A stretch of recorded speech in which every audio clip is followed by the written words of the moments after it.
Fala, meu povo, tudo certo? Bom, estamos aqui de volta para mais um compilado, né? Dessa vez da terceira rodada da Copa do Mundo. A fase de grupos terminou, mas ainda assim eu quero falar um pouquinho dela com vocês. Um pouquinho não, né? Porque como vocês sabem, esses vídeos eles têm tempo para começar e não tem tempo para terminar. Então eu já vou pedir para você deixar o like nesse vídeo, se inscrever no canal e, claro, ativar as notificações para continuar recebendo os vídeos aqui. Então, vamos falar dessa terceira rodada, né? Eu vou separar o vídeo de hoje e vou falar tanto sobre os jogos da última rodada, da fase de grupos, como também as classificações e aí, por consequência, os confrontos da segunda fase, 16 avos de final, seja lá como você queira falar ou tratar essa fase nova da Copa do Mundo, né? Então vamos começar pelo grupo A, que a gente teve uma surpresa no resultado do grupo, que é a África do Sul passando na segunda colocação. A África do Sul bateu a Coreia do Sul por 1-0 nessa terceira rodada, e foi um placar que me surpreendeu, foi uma classificação que me surpreendeu. Não é necessariamente por uma questão de força das duas equipes, tá? Até porque eu falei aqui no Como Vem que o México para mim era o favorito do grupo, mas que as outras três poderiam bater cabeça ali tranquilamente. Mas foi um placar que me surpreendeu pelas atuações anteriores da África do Sul. A África do Sul, tanto quanto o México, quanto contra a Tchequia, sofreu demais em saída de bola, faltou em transições, enfim, foi um time que apresentou muito pouco futebol e até por isso não tinha conseguido vencer ainda. Contra a Coreia do Sul, muito dessa vitória, eu acredito que ela venha, exatamente, não por meu mérito, mas como eu tinha falado, uma questão da possibilidade da seleção sul-africana de escalar meias e pontas. Eu falei isso aqui nos dois vídeos anteriores. A África do Sul tinha condição de fugir de um esquema simples, de muito mais marcação, e no ataque você só ter homens de área, referências, com dificuldade da bola chegar neles. Então a África do Sul poderia sim criar um time que propusesse o jogo. E dessa vez o fez, e dessa vez conseguiu vencer, conseguindo a primeira classificação para o mata-mata da história do país. E a Coreia do Sul acabou ficando de fora, muito por uma questão de saldo de gols. Isso é uma coisa interessante, eu vou voltar nisso depois, mas já dando uma introdução aqui. Muito se imaginava que o corte dos melhores terceiros colocados seria com 3 pontos e saldo -1, que é exatamente o que aconteceu com a Coreia do Sul. Apesar disso, a Coreia do Sul não conseguiu a classificação. Mas eu volto nessa questão dos terceiros colocados depois. O outro jogo do grupo foi a vitória mexicana por 3-0 para cima da Tchequia. Tchequia é lanterna do grupo e o México classificado com 100% de aproveitamento. Como eu falei com vocês, a seleção mexicana não é que ela seja isso tudo, mas tecnicamente ela é assim a melhor do grupo e fez valer isso nos 3 jogos. Nesse jogo contra a Tchequia, o principal episódio é sem dúvidas a entrada do Ochoa, né?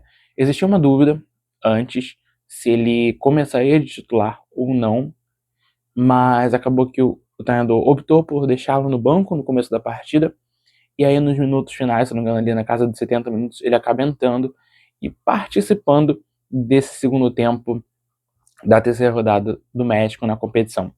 Ele possivelmente, ele mesmo admite isso, não voltará a entrar em campo nessa Copa, né? Mas o Ochoa é sem dúvidas uma grande lenda do México, de tantas Copas disputadas, e essa lenda eu acho que é uma lenda até positiva, né? Por muito que ele fez no gol da seleção mexicana, ainda assim, que também se servida hoje, né? O problema do México não é goleiros. Então, no grupo A, México em primeiro, África do Sul em segundo, ambos classificados. A Coreia terminou em terceiro e a Tchequia em quarto. Vamos para o grupo B, que a gente tem aqui bons jogos, tá? A Bósnia e Herzegovina conseguiu sua primeira vitória na fase de grupos, venceu o Catar pelo placar de 3-1, no primeiro jogo que a Bósnia de fato mostrou futebol. Eu posso dizer que a Bósnia tem um time inferior à Suíça e Canadá, muito mais a Suíça do que o Canadá, mas nem sempre é só sobre superioridade ou inferioridade técnica. Também é sobre o quanto de futebol o time tinha mostrado. Contra o Canadá, foi muito pouco. E contra o Catar, tudo bem que assim, contra o Catar todo mundo mostrou futebol, um pouco menos a Suíça, que estava mais tranquila num resultado de 1-0, que é perigoso. Mas, ainda que seja uma seleção muito fraca, ainda que o Catar seja uma seleção muito fraca, é por isso que precisa mostrar futebol. E pelo menos no jogo mais tranquilo do grupo, a Bósnia mostrou. E aí com isso acabou conseguindo fazer 4 pontos e se classificar entre os melhores terceiros colocados, porque em primeiro e segundo avançaram Suíça e Canadá. A Suíça em primeiro e o Canadá em segundo. Esse jogo aqui eu acho que a Suíça entendeu que ela deveria ser a protagonista do grupo. Tá? A campanha do Canadá ela é muito boa. Os jogos que o Canadá fez na competição de fato fizeram com que a seleção merecesse uma vaga na segunda fase. Mas aqui a técnica pesa, sabe? Aqui ter jogadores como Mazambi, que está numa fase de grupos excelente, isso tem seu peso.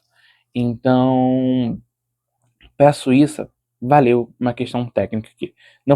Não teve só gol dele, né? A gente também teve gol do Vargas e do lado do Canadá, gol do Promise David, que está fazendo uma boa Copa do Mundo.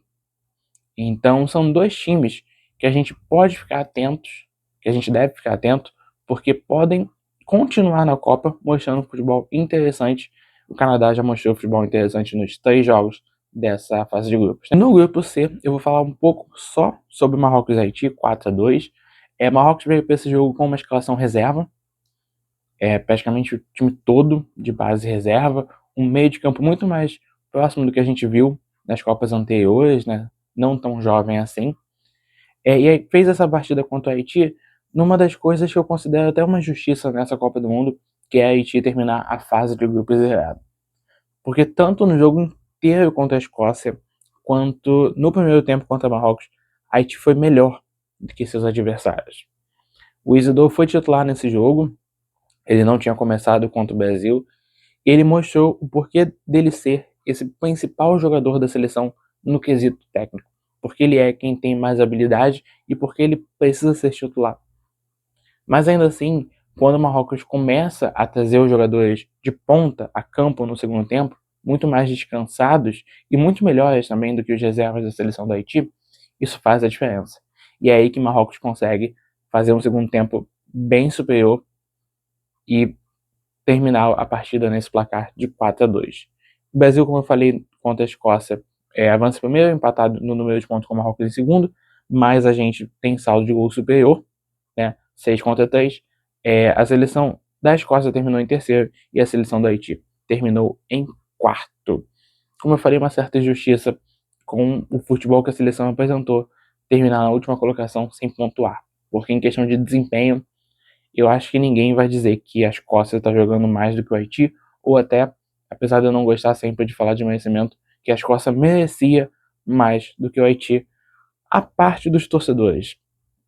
Porque os torcedores escoceses estão sendo algo nessa Copa, estão modificando uma cidade, né? Vamos agora para o grupo D, que a gente teve a primeira derrota dos Estados Unidos na fase de grupos, mas que é uma derrota que não deve ser tão sentida assim, por 2 motivos. O primeiro é que o Pochettino tinha colocado bastante jogador reserva, né? Pulisic não jogou esse jogo, Balogun não jogou esse jogo, se não me engano o McKinney também não jogou esse jogo, então os principais da seleção norte-americana não começaram a partida.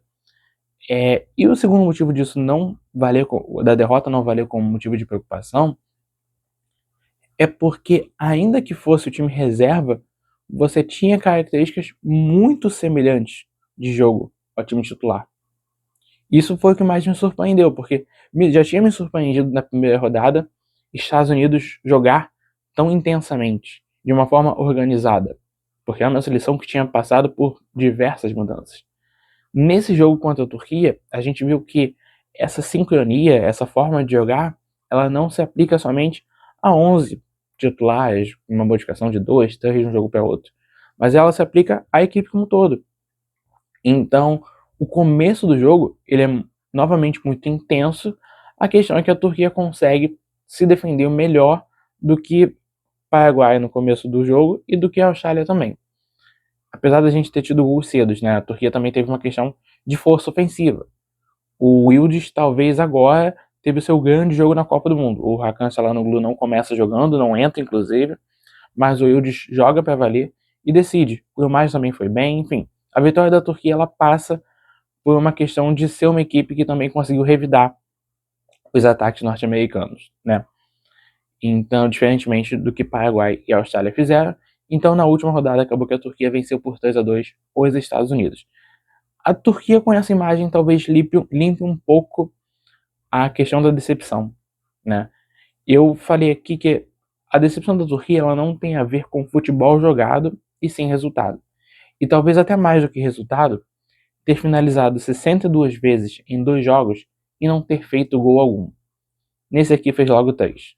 Talvez se tivesse tido essa pontaria em jogos anteriores, a vida da Turquia continuaria existindo na Copa do Mundo. O outro jogo do grupo, Paraguai e Austrália, eu quase me recuso a falar, porque ele é pior do que qualquer jogo nessa competição. Panamá e Gana tinha dado um sono, mas o gol no final, ele traz um sentimento de mérito para a seleção do Carlos Queiroz. Paraguai e Austrália é um dos piores jogos da Copa do Mundo em um bom tempo, tá? Eu vou dizer para vocês, eu falei aqui que a primeira rodada de 26 ela foi muito melhor do que a primeira rodada de 22, ela foi melhor que a de 18. A gente pode discutir sobre 14 e tal, mas esse Paraguai e Austrália, ele é pior do que qualquer jogo que eu possa lembrar que a gente teve nessas últimas 3 Copas do Mundo. Porque o grupo do Paraguai em 2010 também não foi de grande coisa.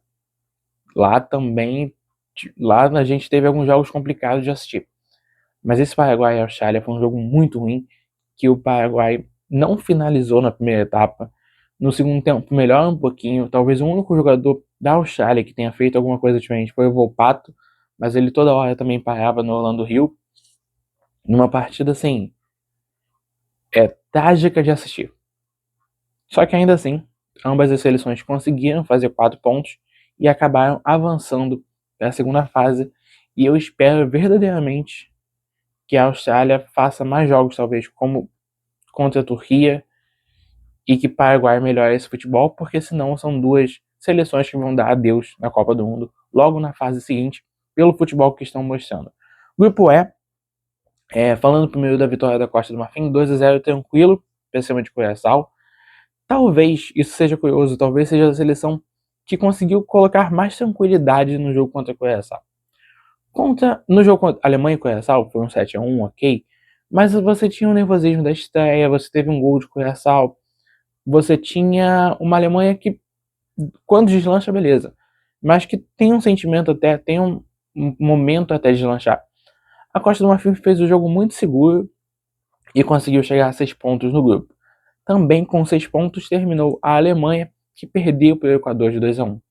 E aí, se eu falo que a Turquia ela tira um pouco esse sentimento de decepção por conta da vitória na última rodada, para o Equador esse é ainda mais. Porque a seleção equatoriana, eu acho que foi até mais pesado, questão das críticas. Porque, vamos lá, no Turquia e Austrália a gente pode falar do goleiro Beach australiano, que foi muito bem. Com a seleção equatoriana, não é sobre goleiros adversários, é sobre os próprios atacantes. É sobre finalizações, principalmente do Ener Valencia, algumas do Plata, enfim. É como um elenco pecava tanto em finalizar. Nesse jogo contra a Alemanha, o próprio Plata agora fez um gol no Neuer, então não dá para dizer que isso aconteceu. Eu trouxe aqui no Como Vem a Época que não me surpreenderia esse grupo virar uma bagunça, porque eu considerava até o Equador como possível líder e eu consideraria a Costa do Marfim como uma certa briga para a Alemanha. Falei que eu não acreditava que a Costa do Marfim pudesse terminar à frente, mas que podia estar numa briga ali. Isso de fato eu até acertei. A questão mesmo foi a falta de pontaria do Equador nos outros 2 jogos, mas ainda assim as 3 seleções estão classificadas, Alemanha e Costa do Marfim passaram em primeiro e segundo, Equador em terceiro e Curaçao terminou em último com apenas 1 pontinho. Grupo F dessa vez, a Holanda venceu a Tunísia por 3-1. É uma das possibilidades de termos uma grande goleada na Copa do Mundo, mas depois do gol da Tunísia, a Holanda também tirou um pouco o pé. Mais uma vez, mérito do Koeman na escalação. Ele fez um jogo, montou um time um pouco mais próximo da partida da segunda rodada contra a Suécia e novamente deu certo. A Holanda chega como não uma surpresa, mas com um sentimento melhor do que o pré-Copa. Se a gente tinha dúvidas da bola que essa Holanda jogaria, vou dizer que na fase de grupos, 3 bons jogos. Tá? Contra o Japão, muito mais no segundo tempo do que o primeiro, mas um amplo domínio contra a Suécia e um amplo domínio contra a Tunísia. Realmente só não fez mais, porque segurou um pouco mais o jogo, poupou e até por isso fez substituições mais cedo. E do outro lado a gente teve Japão e Suécia, num jogo que podia ter sido muito bom, num jogo que eu colocava bastante expectativa, mas não foi lá grande coisa assim, né? A seleção sueca teve mudanças, eu até acreditava em uma, porque o Elanga contra a Holanda ele tinha sido o único destaque positivo da partida. E isso dá para ele uma vaga no time titular, que fez com que a Suécia entrasse numa espécie de 5-2-3, com Elanga, Gyökeres e Isaac na frente,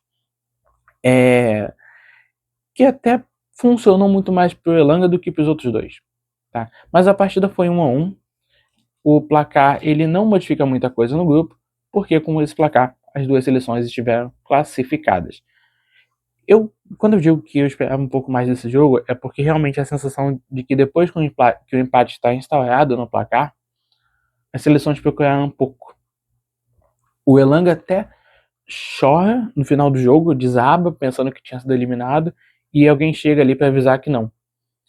Então eu tive uma sensação de que, como estavam as duas seleções classificadas, não tinha muito pra que ir atrás de um segundo gol, não tinha pra que tanto se esforçar.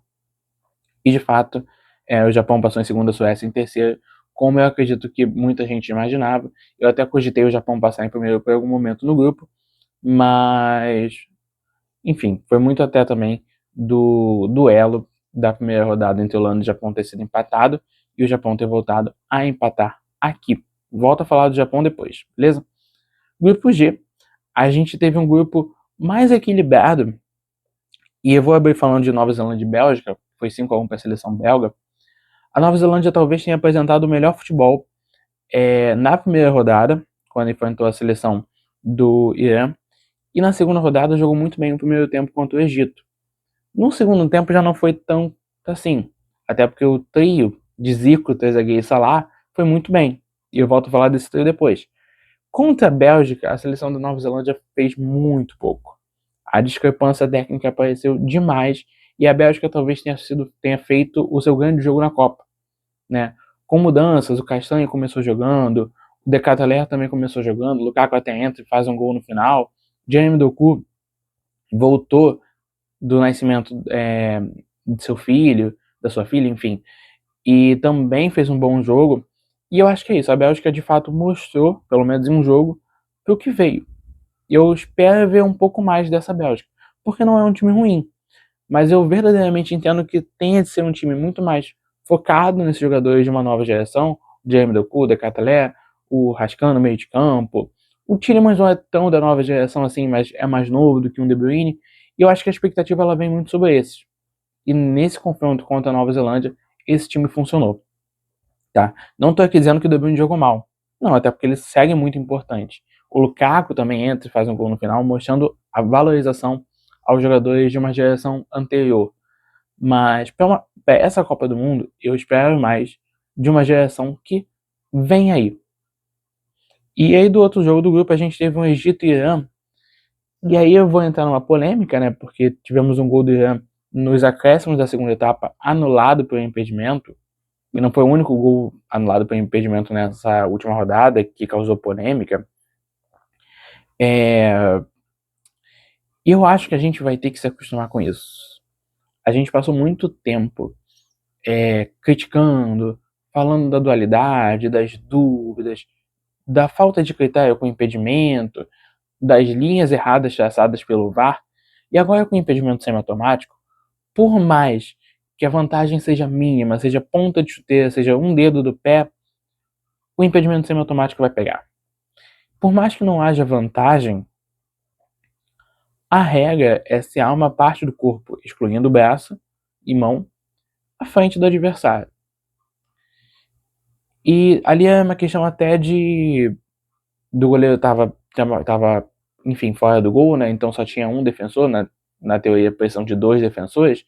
Eu até fiquei surpreso com a quantidade de gente que desconhece essa regra. E aí muitos falou, mas a chuteira, enfim. Acho que a gente tem que se acostumar. Tanto nesse jogo quanto em Colômbia e Portugal, acho que a gente tem que se acostumar com essas novas marcações. Pode de fato não ter vantagem, mas assim, nenhuma regra vai ser perfeita. A regra do Wenger de que o corpo inteiro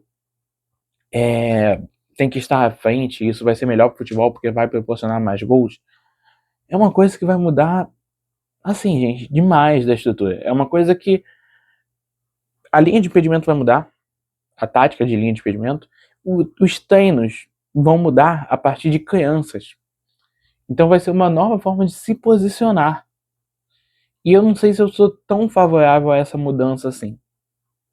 Eu acho que é melhor a gente entender que, de fato, a gente tem uma solução para o que era um problema, que é a questão das dúvidas das linhas de impedimento. E vambora. Pelo menos a gente não vai ter dúvida mais. Mas não dá para ter certeza porque não configura a chuteira. Mas agora não é mais uma questão humana. Agora não é mais visão. É uma evolução muito superior ao que o VAR fazia. Mas aí tem que mudar a espessura da linha. Aí já é outro debate, gente.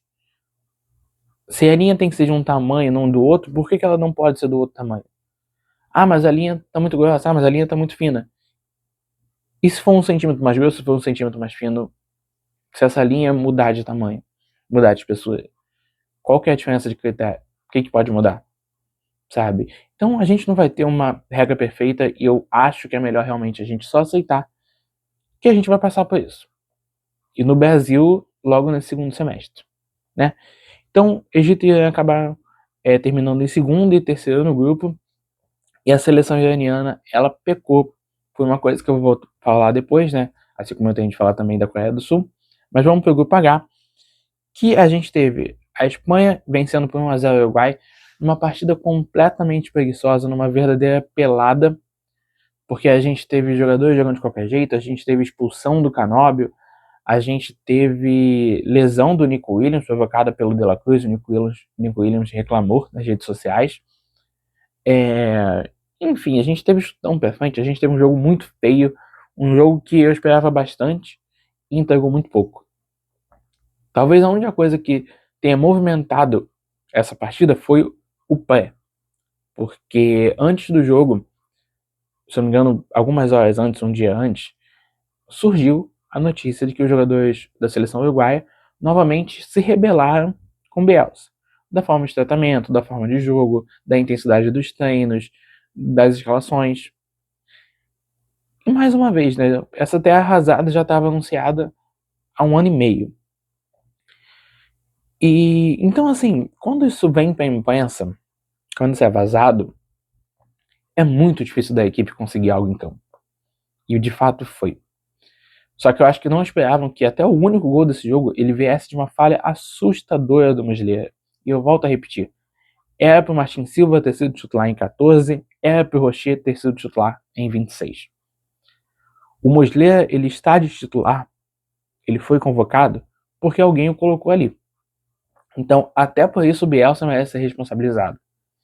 Quando o Bielsa vem e tenta tirar a culpa dele falando que o Muslera que pediu para sair,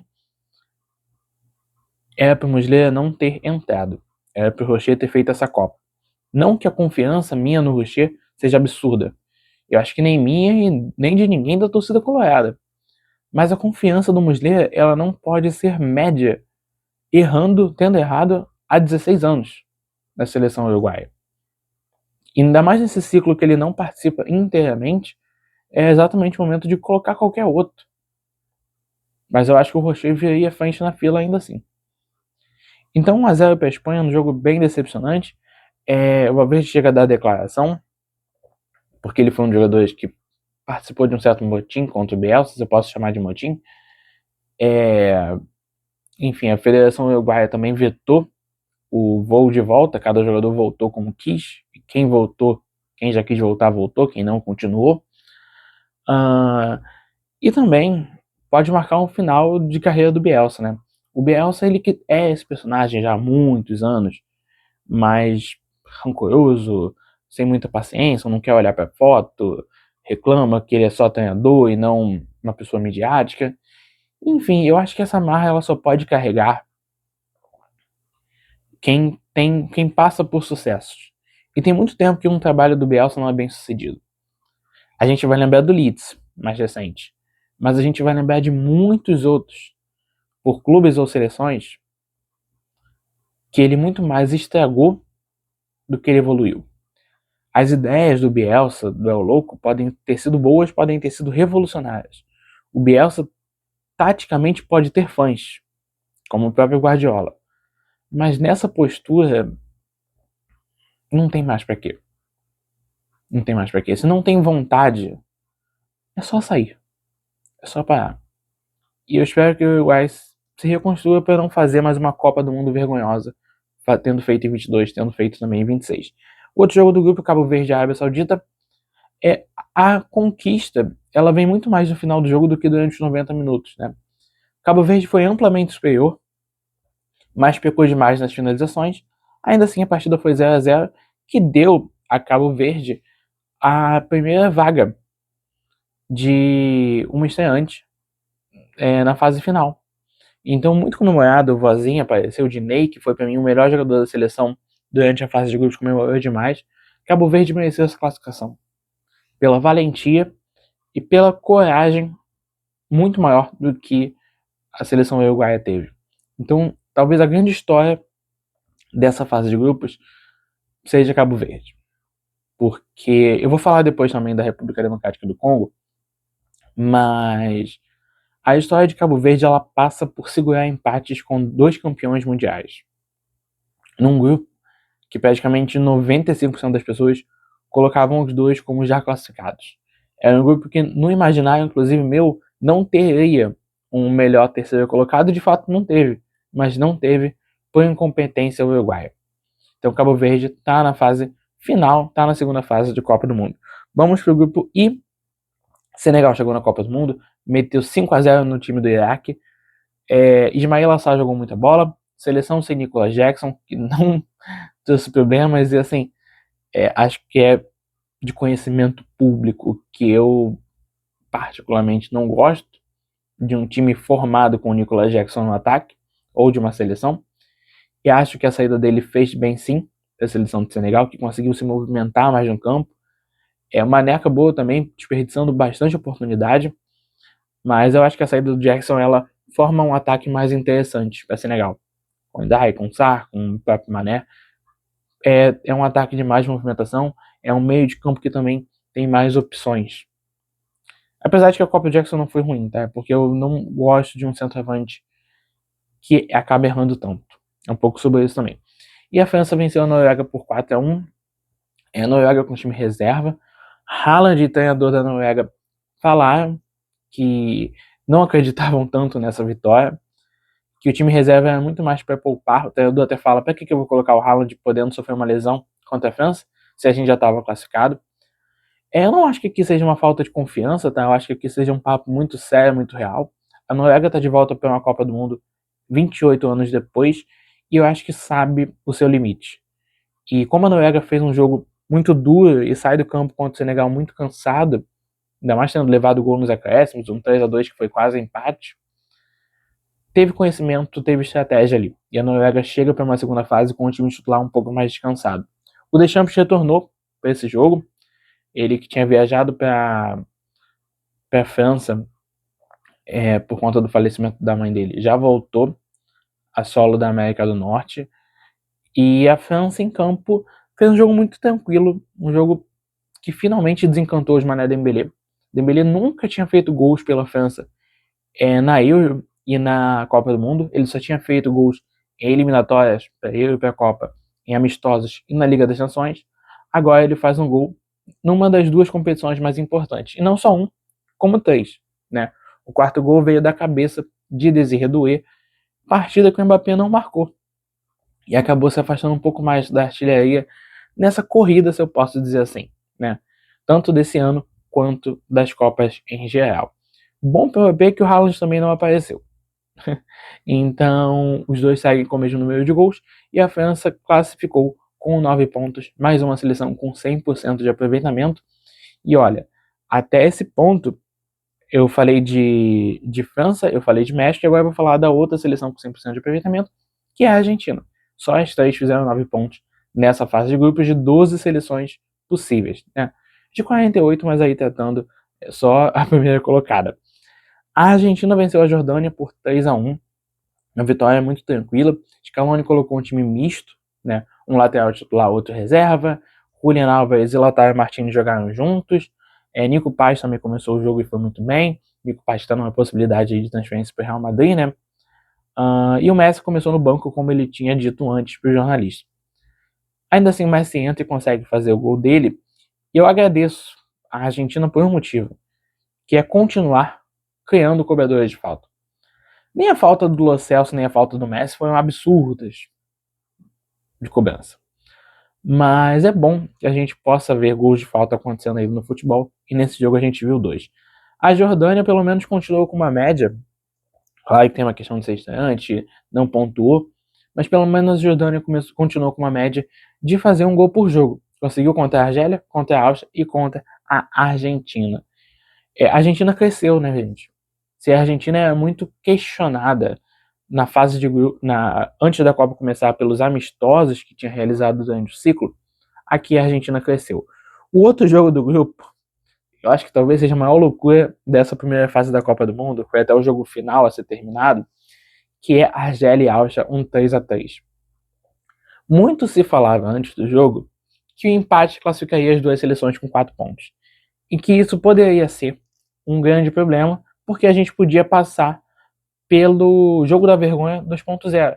Para quem não se lembra, para quem não sabe, na Copa de 82, Alemanha Ocidental e Áustria, já classificadas para a fase final da Copa, fizeram um jogo acordado no empate, com as duas seleções só trocando passes, e a Argélia acabou sendo eliminada naquela competição.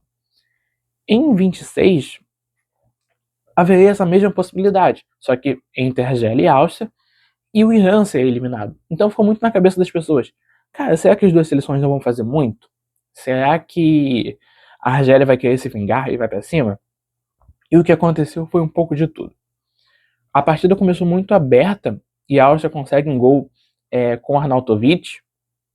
E eu, depois de tanto querer entender como é que o Arnautovic não foi titular nas duas primeiras partidas, espero que o Ralf Rangnick tenha entendido, porque ele é o maior artilheiro dessa seleção e ele tem sim que começar a titular, independente de idade. Ele é por muito o melhor atacante da Áustria, independente também de polêmica, né? Mas enfim. A Argélia consegue empatar, a Áustria faz um segundo com um golaço do Sabitzer, que comemorou demais, e a Argélia consegue empatar de novo. Então, até os 60 minutos, que é o segundo gol da Argélia, o gol do Mahrez, golaço, o Mahrez jogou demais, inclusive, era uma partida muito aberta. Era um 2-2 que podia qualquer coisa acontecer. E eu esperava que o ritmo fosse mantido.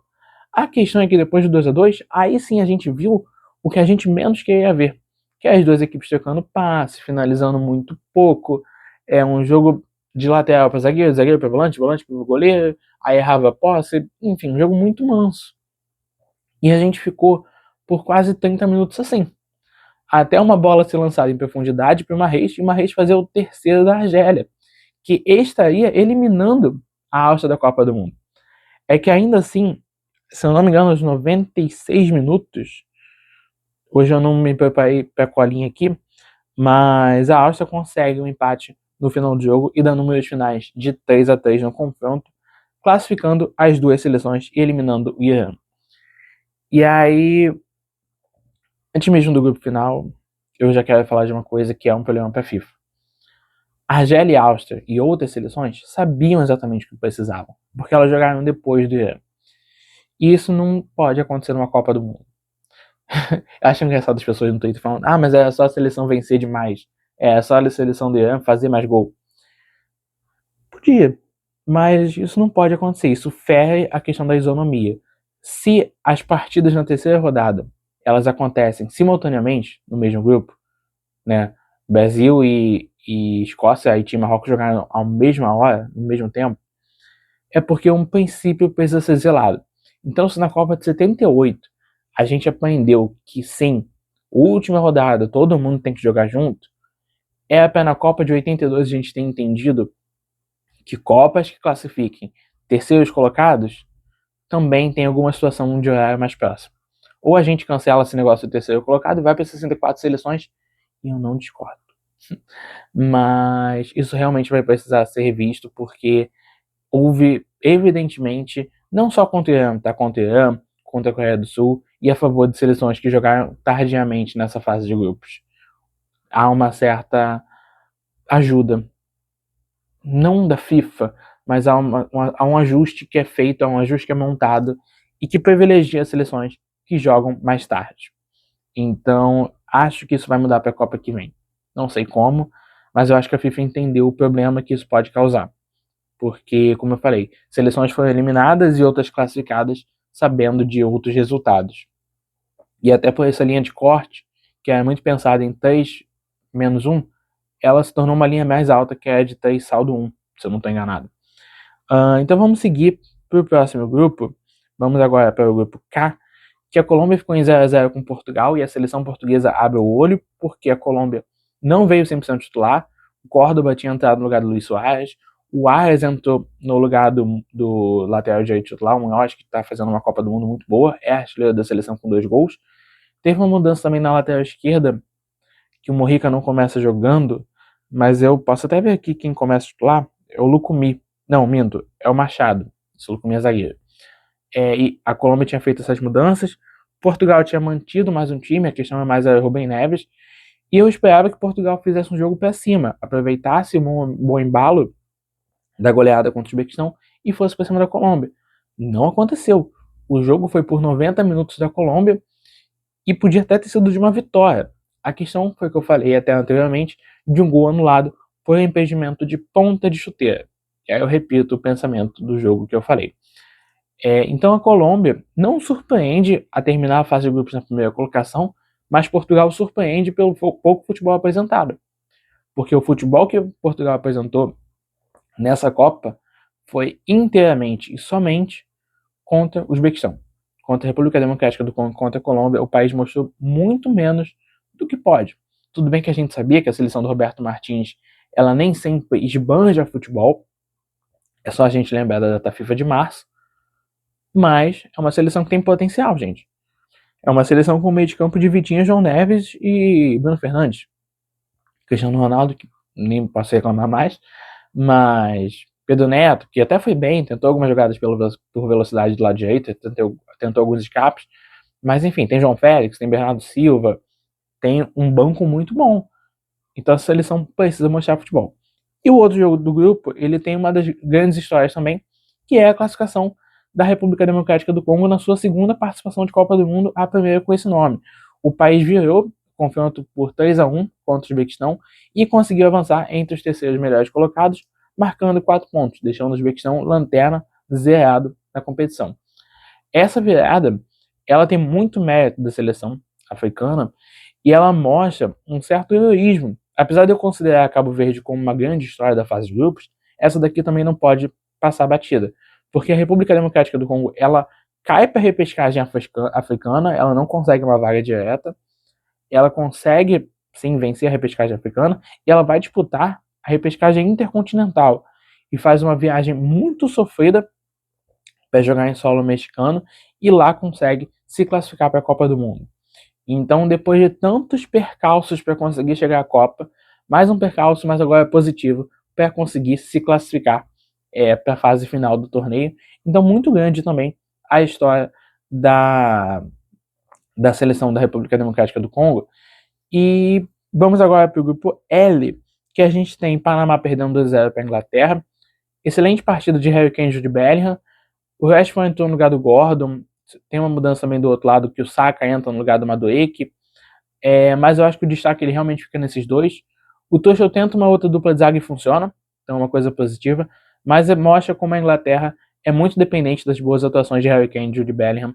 E tem de ser, né? São dois jogadores de altíssimo nível que, quando estão bem, ajudam demais a seleção, por isso a Inglaterra passou em primeiro com 7 pontos, e a Croácia venceu Gana por 2-1, num jogo também bem mais ou menos. A Croácia apresentou um futebol bem medíocre nessa fase de grupos da Copa do Mundo, vence esse jogo nas poucas oportunidades que teve. Gana, como a gente sabe, ou qualquer seleção de Carlos Queiroz, como a gente sabe, se posta defensivamente. Então o Gana também só buscou o gol quando a Croácia fez 1-0. E no mais, uma configuração que acabou avançando as duas seleções. A Croácia com 6 pontos em segundo e Gana em terceiro colocado com 4 pontos. Um jogo que podia ter rendido mais se a seleção croata quisesse jogar mais, né?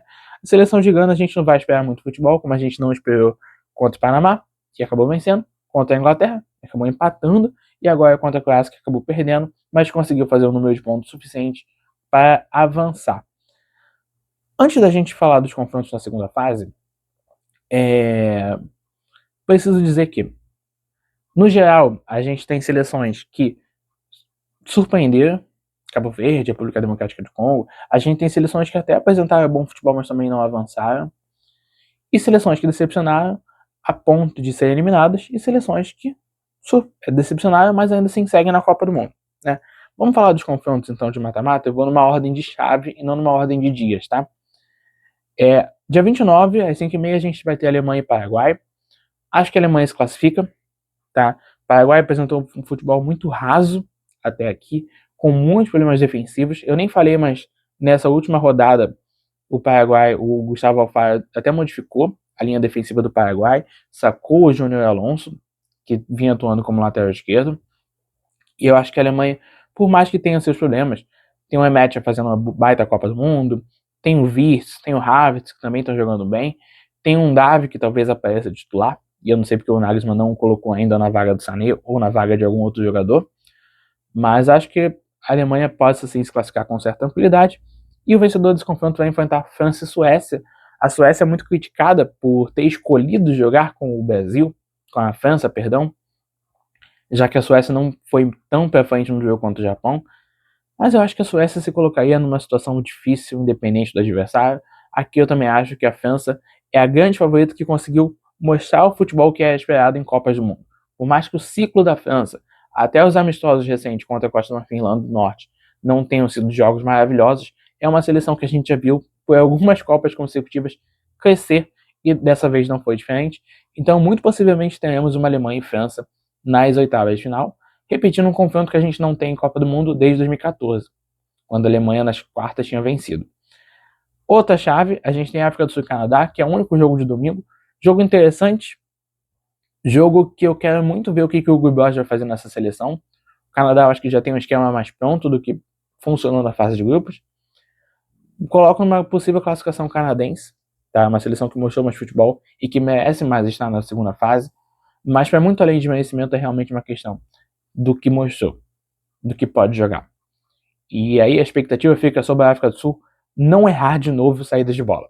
Talvez nem tentar, até porque tentou menos contra a Coreia. E o vencedor dessa chave enfrenta Holanda e Marrocos, que eu vi até gente falando que é o jogo Corinthians, que é a Labiade contra Memphis Depay. Cara, aqui uma grande seleção vai ser eliminada, e vai ser eliminada muito mais cedo do que eu previa. A gente vê como é que a Copa do Mundo é cruel, né? Mas, caramba, no meu pensamento lá atrás, esse confronto seria Marrocos e Japão. Mas eu acho que a Holanda mostrou futebol suficiente para avançar contra a seleção marroquina. Por mais que a fase de grupos de Marrocos seja boa, não seja ruim, se tratando do tempo que teve o time titular, a Holanda tá mostrando futebol demais. E eu acho que a questão ali do Somerville ou do Malen, por um lado, o Brobbey fazendo uma baita Copa do Mundo, entrou e meteu gol. Uma zaga muito bem postada, né? Pode ser o Van de Ven, pode ser o Marhaken, pode ser o Van Dijk, certamente vai estar no jogo. Eu acho que a Holanda acaba se classificando de Marrocos, que não vai ser uma decepção cair cedo por conta do confronto, por conta do chaveamento mesmo. Portugal e Croácia. Caramba. Eu espero que esse jogo seja bom, eu espero que as duas seleções cresçam, mas eu acho que Portugal passa por uma questão técnica. A Croácia dependeria demais do Livakovic. Não sei se para esse jogo a Croácia ia com 3 zagueiros, né? Chamar o Vuskovic de volta para o time titular, usar o Gvardiol como terceiro zagueiro, o Gvardiol que até foi reserva na última partida da fase de grupos. mas eu acho que Portugal passa num confronto que tem duas seleções que mostraram muito pouco futebol. Acho que nomes podem pesar aqui. E até um meio de campo mais novo de Portugal, né, com Vitinha, João Neves e Bruno Fernandes. O meio de campo da Croácia tem o Modric, que fez até um bom último jogo, mas tem uma Copa mediana, que tem o Kovacic, que até tá aparecendo bem, mas eu acho que o meio de campo pode fazer diferença. Um Cristiano Ronaldo no ataque também pode fazer uma diferença, né? Vamos ver se essa Croácia vem para esse jogo com 5 defensores, e o Perisic mais de ala, Gvardiol na zaga, Pjovic também, ou se vem na linha de 4 como usou nos 2 últimos jogos, né? Se a gente for entender contra a Inglaterra, que é o adversário mais forte do grupo, a Croácia tinha vindo com 5 defensores, talvez isso seja repetido contra Portugal. E o vencedor desse confronto pega Espanha e Áustria, que apesar de eu também ter mais esperado muito mais futebol da Espanha, para mim, entre as seleções classificadas, é a grande decepção, porque a Espanha, pelo contrário da França, tinha sido o melhor ciclo para essa Copa do Mundo. Na Copa fez jogos pífios, né? Pode ter tido controle do jogo contra o Uruguai e contra, quando quis, né? E contra a seleção de Cabo Verde, mas só realmente jogou bola no primeiro tempo contra a Arábia Saudita. Depois de 4-0, somente tirou o pé. Mas eu acho que a Espanha passa com tranquilidade contra a Áustria. Acho que existe uma certa discrepância técnica que vai acabar pesando. Nesse jogo que a gente não vai ter Nico Williams, que também foi lesionado pelo De La Cruz, vai ficar de fora, então provavelmente o Baiana começa mais um jogo titular. Eu e a Remy Pino até entrou nesse confronto e eu queria ver mais um ponta do que um meia. Porque como o Yamal não tá 100%, também não dá para cobrar 100% dele. Mas eu acho que a Espanha, ela joga muito melhor com pontas do que com meias mais abertos. Então, por mais que o Baiano tá fazendo uma boa Copa do Mundo, talvez seja a hora do Baiano um pouco mais centralizado, até porque o Rode tá fazendo uma Copa bem decepcionante. Então eu gostaria de talvez ver um meio de campo diferente, com o Merino de primeiro volante, o Pedro e também até o Baena. E aí nas pontas a Espanha tem mais versatilidade, tendo o Yeremy Pino de um lado e a Mal de outro. O Oyarzabal tá fazendo uma boa Copa, a quantidade de bolas que chega para ele tem até um bom aproveitamento no ataque, mas eu acho que tudo isso faz com que a Espanha mostre força perante a uma Áustria que se classificou na última rodada. Outra chave, Estados Unidos e Bósnia e Herzegovina. O sonho norte-americano possivelmente vai seguir. A intensidade dos Estados Unidos na Copa do Mundo é muito maior do que a Bósnia. A Bósnia tem um repertório da bola aérea que também existe para os Estados Unidos. A questão é que os Estados Unidos acaba conseguindo marcar gols provenientes de bola parada ou de cruzamento, geralmente na sobra. Geralmente para quem finaliza ou de dentro da área, mas depois de um desvio, ou é ali na entrada. Então, por repertório, eu jamais pensei que eu fosse falar isso se tratando de Estados Unidos, mas por repertório, eu acho que os Estados Unidos têm mais potencial para avançar nesse confronto e enfrentar o vencedor de Bélgica e Senegal, que aqui são duas seleções que só acordaram na terceira rodada. E ainda assim eu acredito que a seleção belga possa avançar. Por mais que o Senegal venha de uma vitória de 5-0, e a Bélgica vem de 5-1, mas por mais que o Senegal venha de uma goleada, é uma seleção que eu vi cometer erros demais em jogos grandes.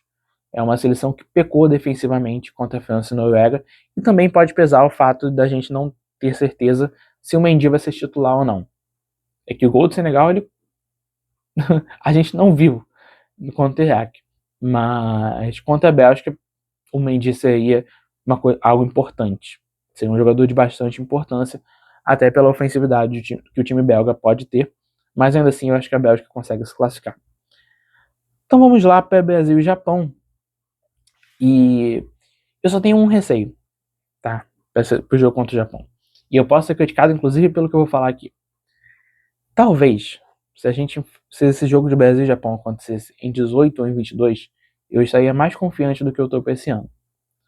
Muito porque a gente mostrou uma consistência defensiva nas últimas duas Copas amplamente superior ao que a gente mostra agora, por mais que a nossa dupla de zaga hoje também seja muito boa. E eu acho que contra o Japão a gente precisa ter uma boa defesa. Os laterais, que talvez sejam os grandes destaques ao lado de Vini e Matheus Cunha, não é uma crítica a eles, mas eles vão enfrentar uma coisa diferente que eles já enfrentaram até agora. O Japão tem velocidade dos lados. Contra o Marrocos, quem joga do lado direito é o Ibanez, o Danilo entra no segundo tempo. Contra Haiti e Escócia, a gente enfrentou times com uma linha postada de 5 defensores. Contra o Japão, não. O Japão pode vir para cima se quiser. Inclusive, tem jogador lá intimidando já. Então, meu único receio é questão defensiva. É a velocidade.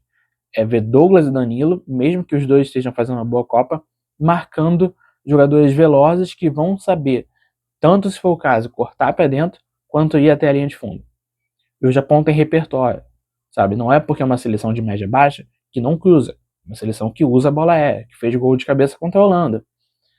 Então, a única coisa que me preocupa é isso. Eu acredito na nossa classificação, obviamente, porque Vini e Matheus Cunha estão fazendo uma baita Copa do Mundo, mas é um jogo que a gente precisa ir bem na defesa e que o Ancelotti, por favor, não faça aquelas mudanças no segundo tempo de talvez tirar o Paquetá para colocar um ponta, um atacante. Acho que a gente vai precisar de gente no meio de campo. Acho que a gente vai precisar de físico, tá? Então, meu parecer, obviamente para a seleção brasileira, eu só quis pontuar aqui que eu tô mais preocupado. O outro jogo da chave é a Costa do Marfim e Noruega, que para mim, apesar da boa Copa da Costa do Marfim, apesar do bom jogo físico da seleção marfinense, eu acho que da Noruega, acho que o Haaland é um fator importante que possa fazer a diferença. A Noruega também fez 2 bons jogos com o time titular, né? É a questão, talvez, que a Costa do Marfim possa se aproveitar é ir para um jogo físico, sem dar tanto espaço para a bola aérea, sem dar tanto espaço para o Haaland, e fazer um gol no finalzinho de jogo, porque tem sido comum a Noruega estar com o time cansado nos finais das partidas, mas como isso impõe segurar o Haaland e enfrentar uma Noruega que descansou, eu não sei se é tão possível assim. Vamos para México e Equador, que para mim é México, porque é a seleção que está jogando mais bola. O Equador passa depois de uma boa vitória contra a Alemanha, mas a seleção equatoriana, de fato, só conseguiu marcar contra a seleção alemã. E eu esperava que o Equador fosse mais longe, mas eu acho que aqui o jogo é para o México conseguir avançar no embalo do Estádio Azteca. E esse vencedor vai enfrentar Inglaterra ou República Democrática do Congo, que eu acho que na Inglaterra, por conta também de uma questão técnica. Por mais que a República Democrática do Congo tenha conseguido empatar com Portugal, que é uma seleção amplamente superior, um bom momento, uma boa finalização de Harry Kane, uma boa assistência de Jude Bellingham, uma boa jogada de velocidade vindo dos pontas, já é o bastante para modificar esse jogo. Então acho que a Inglaterra consegue avançar para as oitavas de final. Argentina e Cabo Verde. A Argentina se classifica. Acho que o sonho do Cabo Verde acaba aqui. E para muita gente, essa festa cabo-verdiana acabou por outros motivos, né? E de fato vai ser difícil manter uma certa simpatia por Cabo Verde, dada a acusação. O capitão da seleção e a federação sabia dessa acusação, porque foi inclusive em um FIFA Series, ou seja, todo mundo ali sabia, a federação falou que era assunto pessoal. Então, eu acho que a gente não consegue se classificar, não por essa questão extra-campo, mas também por ter um time melhor, e talvez seja junto com a França a seleção de grandes atuações na Copa do Mundo. Se a França mostrou que Copa do Mundo realmente cresce, a Argentina mostra o mesmo. E aí o vencedor desse confronto enfrenta Austrália e Egito. Confronto quase nivelado por baixo. Eu não vou ficar em cima do muro, mas a minha vontade seria, tá? A gente não sabe se o Salah vai estar bem pro jogo. A gente sabe que o Salah tá numa recuperação. Ele sentiu no jogo contra o Irã. Com o Salah em campo, o Egito consegue vencer. O trio Salah, Trezeguet e Zico entrou muito bem e foi bem nos 2 jogos que fizeram.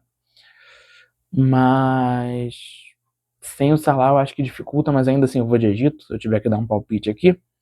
E para a última chave, Suíça e Argélia. Tô confiante na Suíça. Acho que foi uma seleção que acordou e que possa avançar sim. E Colômbia e Gana, eu acredito que a seleção da Colômbia, que está mostrando um futebol melhor coletivamente do que havia mostrado antes, mas mantendo o alto nível de Copa América, de eliminatórias, acho que a Colômbia avança a Gana sim. Então é isso, gente. Vídeo um pouquinho maior do que da segunda rodada. Falamos da última rodada, falamos também do que eu acredito que vai ser. E quero saber de vocês também. Comenta aqui embaixo quem vocês acham que vai ser classificado, qual foi a seleção que surpreendeu vocês. E é isso. Quero saber se vocês concordam comigo nos meus palpites, o que vocês acharam dessa fase de grupos. Não esquece de deixar o like, se inscrever no canal caso você não esteja inscrito. Eu vou ficando por aqui. Uma excelente fase final de Copa do Mundo, porque tá acabando para todos nós. Fui.